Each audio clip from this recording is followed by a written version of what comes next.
بسم اللہ الرحمن الرحیم۔ رفعتیں تیرے لیے سب عظمتیں تیرے لیے، خالق حرف و بیاں سب مدحتیں تیرے لیے، زندگی تیرے لیے اور بندگی تیرے لیے، الفتیں تیرے لیے سب چاہتیں تیرے لیے۔ اور نعت کے دو اشعار کے باتیں بھی مدینے کی راتیں بھی مدینے کی، جینے میں یہ جینا ہے کیا بات ہے جینے کی، تعریف کے لائق جب الفاظ نہیں ملتے، تعریف کرے کوئی کس طرح مدینے کی۔ ناظرین السلام علیکم۔ پروگرام صبح غزل لے کر مخدوم امجد شاہ آپ کی خدمت میں حاضر ہے۔ قبول کیجئے محبتوں اور خلوص بھرا آداب and a very good morning.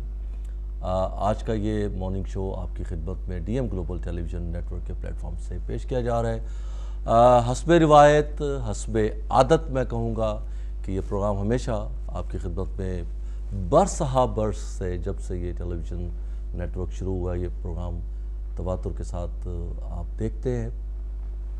کبھی رات دیر گئے یہ چلتا رہا، آج کل یہ کچھ عرصے سے ہم مارننگ شو کے طور پر اس کو ویکینڈ پہ کرتے ہیں۔ ہمیں امید ہے کہ یہ تبدیلی آپ کو بہرحال اچھی لگی ہے، کیونکہ بہت سارے افراد اس کو پسند کرتے ہیں، اس کی تعریف کرتے ہیں۔ آپ کی ان تمام صراحتوں کا بہت بہت شکریہ۔ یہ پروگرام اگرچہ اردو زبان و ادب اور ثقافت کے حوالے سے اس میں ہم گفتگو کرتے ہیں، لیکن چونکہ مارننگ شو ہے تو اس میں ہم بڑی اوپن گفتگو کر سکتے ہیں ہر لحاظ سے۔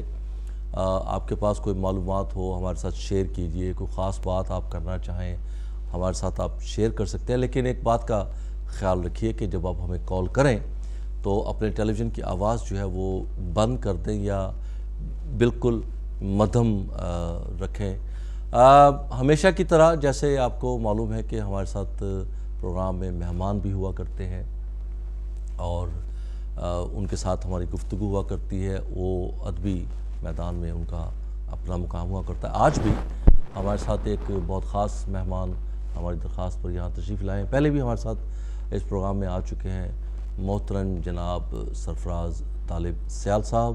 السلام علیکم جی۔ وعلیکم السلام۔ السلام علیکم۔ کیسے ہیں جناب؟ وعلیکم السلام، خیریت ہے؟ بالکل خیریت۔ ٹھیک ہے، بہت بہت شکریہ جی، آپ تشریف لائے ہماری درخواست پر۔ اور سرفراز صاحب سے ہم گفتگو کریں گے، لیکن آپ کی اجازت سے سرفراز صاحب اگر دیکھتے ہیں ہمارے ساتھ ایک کالر ہیں کافی دیر سے، ان کو ہم ان کرتے ہیں پہلے، اس کے بعد پھر انشاءاللہ پروگرام کو آگے لے کر چلیں گے۔ جی السلام علیکم۔ ہیلو، وعلیکم السلام جناب، حسب عادت اور حسب روایت آپ کی کال ہمیشہ پہلی ہوا کرتی ہے۔ ڈاکٹر اعجاز صاحب کیسے ہیں؟ ہیلو، السلام علیکم۔ میری آواز آ رہی ہے آپ کی؟ جی جی آ رہی ہے، آواز آ رہی ہے آپ کی۔ یہ عقیل دانش کے دو شعر تھے میری ڈائری میں، ذرا وہ آپ کو سنانا چاہتا ہوں۔ جی عطا کیجیے، عطا کیجیے۔ ہمیں یقین ہے کہ کشمیر کے جیالے اب اسحار پنجائے بیداد گھر سے چھوٹیں گے، واہ واہ واہ واہ، جہاں جہاں بھی شہیدوں کا خون گرا ہوگا، واہ، وہیں سے ہزاروں۔ بہت شکریہ جناب ڈاکٹر اعجاز صاحب۔ ناظرین، آج کے پروگرام میں ہم ایک کال بھی لیں گے، اور جیسے ہم اپنے تقریباً ہر پروگرام میں ہم کوشش کرتے ہیں کہ ایک بین الاقوامی کسی شاعر اور ادیب سے آپ کی ملاقات بھی کروائی جائے، تو آج بھی ہم ایک کال لیں گے، لیکن آپ ہمیں کال کیجئے، ہمارے ساتھ شامل ہوں، گفتگو کیجئے ہمارے ساتھ، یہ آپ کا اپنا پروگرام ہے۔ اس پروگرام میں ہم حسب روایت دیگر شعراء کرام کا کلام بھی شامل کریں گے، ان کی گفتگو بھی شامل کریں گے۔ اسی طرح یہ پروگرام چلتا رہے گا، کچھ پرانے شعراء کرام، کچھ نئے شعراء کرام، حضرت علامہ اقبال کے ایک دو اشعار تبرکن ہدیتاً میں شامل کیا کرتا ہوں پروگرام۔ سرفراز صاحب، بہار کا موسم ہے اور اس بہار کے موسم میں ایک کالر بھی ہمارے ساتھ ہیں، تو پھر تو اور باہر آ گئی، تو ایک بہار اور آ گئی، انہیں بھی شامل کرتے ہیں۔ جی السلام علیکم۔ برکاتہ شاہ صاحب۔ السلام علیکم جی۔ احمد بول رہا ہوں جرمن سے جی۔ جی احمد صاحب کیسے ہیں آپ؟ ٹھیک ہے، مہربانی، شکریہ، ماشاءاللہ بہت زبردست پروگرام ہوتا ہے آپ کا، اور میں تو انتظار کرتا ہوں۔ پچھلے ہفتے آپ نے کوئی دوست سے ان کا بہت ماشاءاللہ سنا تھا پروگرام سارا، تو آپ نے زبردست مہمان لے کے آئے تھے پچھلے تھے. ابھی بھی آج میں نے کہا چلو میں بھی کچھ حصہ ڈالوں. ضرور جناب, یہ آپ کا پروگرام ہے احمد صاحب, آپ کا حصہ نہیں ہوگا تو اور کس کا ہوگا. یہ نظم ہے بڑی پیاری جی. تو رسول کریم صلی اللہ علیہ وسلم کی شان پر جو ہے یہ اس میں جو ذکر ملے گا آخر پہ کہ جب وہ آئے تو انہوں نے پھر سارا کام کیسے یہ کر دکھایا. ماشاءاللہ ماشاءاللہ, عطا کیجیے. جب وقت مصائب کی صورت ایک بندے کو دکھلاتا ہے, جب تاریکی چھا جاتی ہے غم کا بادل گھر آتا ہے. ہر گام پہ پاؤں پھسلتے ہیں, آفات کے جکڑ چلتے ہیں. جب صبر کا دامن ہاتھوں سے رہ رہ کر چھوٹا جاتا ہے, جب آنکھیں بھر بھر آتی ہیں امیدیں ڈوبی جاتی ہیں, جب یاس کا دریا چڑھتا ہے دل اس میں ہوتے کھاتا ہے, جب نو بمر میں گرتی ہے جب موت نظر میں پھرتی ہے, جب ہیلے سب ہو چکتے ہیں انسان بے بس ہو جاتا ہے, جب دم سینے میں گھٹتا ہے جب دل میں ہوں کہ اٹھتی ہیں, جب جینا کڑوا لگتا ہے جب مرنا دل سے بھاتا ہے, جب بڑے بڑے جی چھوڑتے ہیں جان دینے کو سر پھوڑتے ہیں, اس وقت بس ایک مسلمان ہے جو صبر کی شان دکھاتا ہے.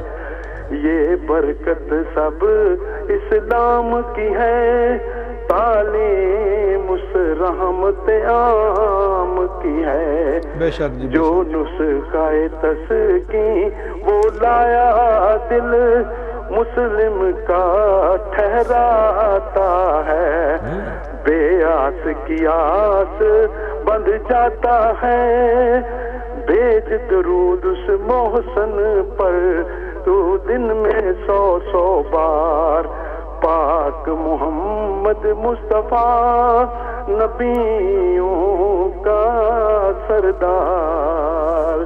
خدا حافظ صاحب. بہت شکریہ سرفراز صاحب. بات ہم کر رہے تھے بہار کے حوالے سے, دن کھلے ہو گئے ہیں, موسم بہتر ہوا ہے, کچھ توانائی محسوس ہونے لگی ہے موسم میں بھی اور خود رویوں میں بھی.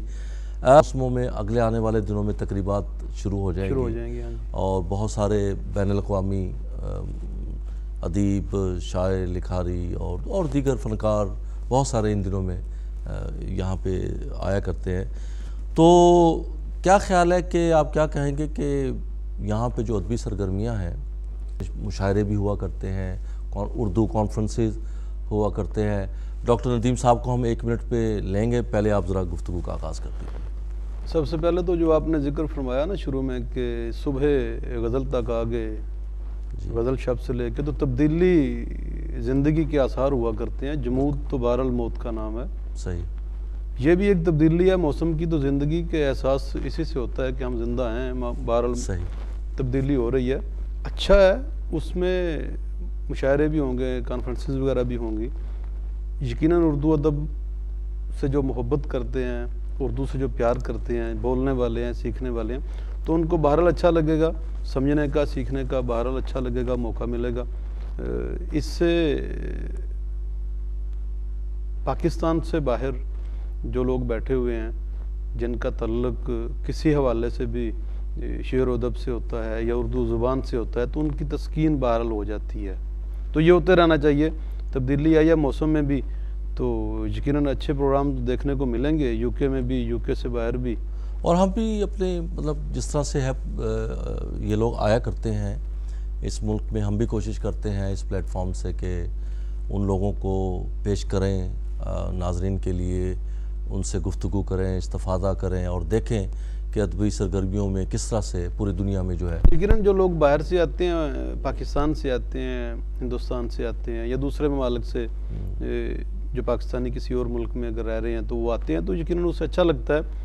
ان کے جو مشاہدات وہاں کے ہوتے ہیں, ان کے جو تجربات ہوتے ہیں, ان کی جو شاعری ہوتی ہے اس میں تبادلہ ہوتا ہے. ہمارے یہاں جو رہنے والے ہیں ان کے کچھ دکھ ہو رہے ہیں, ان کی مصائب کچھ ہو رہے ہیں, ان کے حالات کچھ ہو رہے ہیں, ان کی شاعری کچھ اور ہے. اچھا اس میں یہ جس طرح آپ نے بتایا کہ مسائل اور ہیں, حالات اور ہیں, تو اس کی جھلک ان کے تخلیقی کام میں یا یقیناً ملے گی نا, یقیناً ملے گی. جس حالات میں آپ رہ رہے ہیں اسی حالات میں آپ لکھیں گے نا. صحیح. ادب کا رچ ہونا, امیر ہونا یقیناً حالات پہ ڈیپینڈ کرتا ہے. کیونکہ شاعری میں عام طور پر لوگ یہ سمجھتے ہیں جی یہ عشق و محبت کی داستانیں ہیں, اور وہ بھی تو شاہ صاحب حالات ہی ہوا کرتے ہیں نا. ہاں حالات ہی ہوتے ہیں. صحیح بات ہے, صحیح بات ہے. عشق و محبت بھی تو حالات ہی ہوا کرتے ہیں, ڈائریکٹ تو اس طرح نہیں ہوتا نا کہ کوئی ہو گیا تو ہو گیا. وہ حالات ہوتے ہیں, ٹکراؤ ہوتا ہے سارا نظام. ہمارے ساتھ ڈاکٹر ندیم حسین شاہ صاحب اوسلو سے, آپ دریچہ تنظیم کے وہاں صدر ہیں, ان سے ہم آج گفتگو کریں گے. السلام علیکم ڈاکٹر صاحب. جی وعلیکم السلام. کیسے ہیں سر آپ, ٹھیک ہے؟ جی ماشاءاللہ, بہت بہت شکریہ ڈاکٹر صاحب, آپ خوش آمدید کہتے ہیں اور آپ کا بہت بہت شکریہ. ڈاکٹر صاحب ہم ذکر کر رہے ہیں خاص طور پر یو کے اور یورپ میں اور دنیا بھر میں جس طرح سے ادبی تقریبات ہوا کرتی ہیں, تخلیقات ہوتی ہیں, لوگ آتے ہیں, مہمان آتے ہیں, بڑی بڑی شخصیات آتی ہیں, ان سے ملاقاتیں ہوتی ہیں, محافل ہوتی ہیں, مشاعرے ہوتے ہیں, کانفرنسز ہوتی ہیں. تو کچھ تھوڑا سا ڈاکٹر صاحب اپنے آپ چونکہ ناروے میں مقیم ہے, اوسلو میں, اور آپ کی تنظیم وہاں پہ کام کر رہی ہے, آپ تقریبات منعقد کرتے ہیں, کچھ تھوڑا سا بتلائیے کہ ناروے میں حالات جو ہے خاص طور پر اردو زبان و ادب اور ثقافت کے حوالے سے وہاں پر کس طرح سے کام ہو رہا ہے. سرفراز صاحب آپ بھی ناروے میں رہے ہیں اور تقریبات وہاں کرتے رہے ہیں, اور کچھ تھوڑا سا اگر ہم آج کچھ یورپ کے حوالے سے ذکر آج کچھ کیا جائے کہ تقریبات یہاں بھی ہوتی ہیں, تقریبات وہاں بھی ہوتی ہیں, لیکن جو مجھے خاص طور پر ایک عرصے سے پروگرام بھی کر رہا ہوں, تقریبات میں جاتے بھی ہیں, فرق محسوس تو ہوتا ہے کہ جتنا کام یہاں پہ ہے, جتنے مواقع یو کے میں ہیں خاص طور پر. مواقع کے حوالے سے تو آپ کہہ سکتے ہیں کہ یو کے میں مواقع بھی زیادہ ہیں جی, لیکن کام یہ بات درست ہے کہ ڈاکٹر ندیم صاحب سے بھی دوبارہ کال ہماری مل جائے گی. جو کام دریچہ کر رہا ہے جی, بہت کم تنظیمیں ہیں جو ایسا کام کر رہے ہیں. چلیں ڈاکٹر صاحب آ گئے لائن پہ, ان سے دوبارہ بات کرتے ہیں. جی السلام علیکم.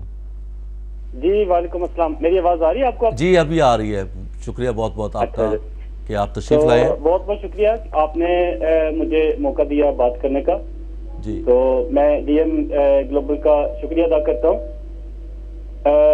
آپ ماشاءاللہ یہ بہت اچھا کام کرتے ہیں. آپ کا جو غزل شب پروگرام ہے وہ بھی میں دیکھتا ہوں گائے بگائے. جی, تو آپ اردو ادب کی ماشاءاللہ بہت زیادہ خدمت کر رہے ہیں, تو اس کے لیے میری طرف سے سب سے پہلے تو آپ کو مبارکباد ہو. بہت شکریہ جی, بہت شکریہ. تو آپ نے ناروے کا پوچھا, تو ناروے میں اردو سمجھنے والے لوگ جو ہیں, اردو بولنے والے لوگوں کی آبادی تقریباً 40 سے 50 ہزار کے درمیان ہے. ٹھیک. تو یہاں پہ پاکستانی جو ہیں وہ تقریباً 60s کے آخر سے رہ رہے ہیں. ٹھیک. تو ہمارے کچھ سینئر دوست شاید جانتے ہوں آپ انہیں, سید مجاہد علی صاحب یہاں پہ بہت اچھا وہ ہیں, صحافی ہیں یہاں پہ. جی, اس کے علاوہ جمشید مسرور صاحب ہیں, یہ کام کرتے رہے اردو ادب کے لیے. انہوں نے بہت بڑے بڑے مشاعرے یہاں پہ کروائے ہیں, بڑے بڑے اردو کے ناموں کو یہاں انہوں نے پہلے بلایا ہے. بے شک. پھر آہستہ آہستہ وقت گزرنے کے ساتھ ساتھ ظاہر ہے آدمی کی نہ وہ موٹیویشن رہتی ہے, نہ وہ آدمی میں وہ انرجی رہتی ہے. صحیح. تو اس کے بعد پھر ہم نے سوچا کہ چونکہ اب اردو کے ادب کو یہاں زندہ رکھنے کے لیے کچھ مزید کام کرنے کی ضرورت ہے اور ان احباب کو ریسٹ دینے کی ضرورت ہے. صحیح. تو اس سوچ کے پیش نظر ہم نے 2011 میں کچھ دوستوں نے مل کے تو یہ تنظیم بنائی دریچہ کے نام سے. صحیح. کہ یہاں پہ اردو ادب کے لیے کام کیا جائے. کہتے ہیں کہ لوگ اپنا مذہب بدل لیتے ہیں لیکن اپنی زبان اور کلچر نہیں بدلتے. بے شک ایسا ہی ہوتا رہا, تاریخ میں ہمیشہ ایسا ہی ہوتا رہا. صحیح, تو بالکل صحیح. اسی بات کو پیش نظر رکھتے ہوئے ہم نے یہ تنظیم بنائی. ہم 5 دوست تھے اس وقت, جس میں مجھے صدر منتخب کیا گیا. ضمیر طالب صاحب جو ہیں وہ بہت بڑے شاعر ہیں, اردو ادب میں بہت بڑا نام ہے وہ بھی. بے شک. وہ اس کے جنرل سیکرٹری بنتے, اپنا نائب صدر بنے. ادریس لاہوری صاحب ماشاءاللہ بہت اچھے شاعر ہیں, وہ جنرل سیکرٹری ہیں. صحیح. مینا جی ہیں ہماری پریس سیکرٹری ہیں, وہ خود بھی بہت اچھا لکھتی ہیں. اور اس کے علاوہ ہمارے 2 بڑے متحرک ممبر ہیں, عمران اور یاسر. تو ہم ایسے کرتے ہیں کہ سال میں 3-4 پروگرام ہم کرواتے ہیں. جی. مشاعرے کرواتے ہیں نئے لکھنے والوں کی حوصلہ افزائی کے لیے, نئے جو لکھنے والے ہیں ان کی کتابوں کی رونمائی کرواتے ہیں. صحیح. اور میوزیکل پروگرام کرواتے ہیں, کلچرل پروگرام کرواتے ہیں. ہمارے جو سب سے پہلا ہمارا پروگرام تھا اس میں انور مسعود صاحب اور اپنا امجد صاحب آئے تھے. اس کے علاوہ آپ بھی ماشاءاللہ ہمارے پروگرام میں تشریف لا چکے ہیں. پھر اور ہمارے سویڈن کے دوست ہیں, کچھ ان کی کتابوں کی رونمائی کروا چکے ہیں ہم. جی جی. تو اسی طرف جو ہے نا یہ سلسلہ چل رہا ہے. ابھی ہم نے دسمبر میں ایک عالمی مشاعرہ کروایا تھا جس میں مسقط پاکستان سے کچھ دوستوں کو بلایا تھا. تو رفاقت علی خان صاحب ہمارے پروگرام میں پرفارم کر چکے ہیں, ہمارے مختلف پروگراموں میں. پاکستان کا ایک کلاسیکل موسیقی کا ایک بہت بڑا نام ہے وہ. صحیح. اس کے علاوہ یونس مہدی صاحب ہمارے پروگراموں میں پرفارم کر چکے ہیں. اور بھی یہاں سے پیرس وغیرہ سے ہمارے کچھ دوست آتے ہیں, پرفارم کرتے ہیں.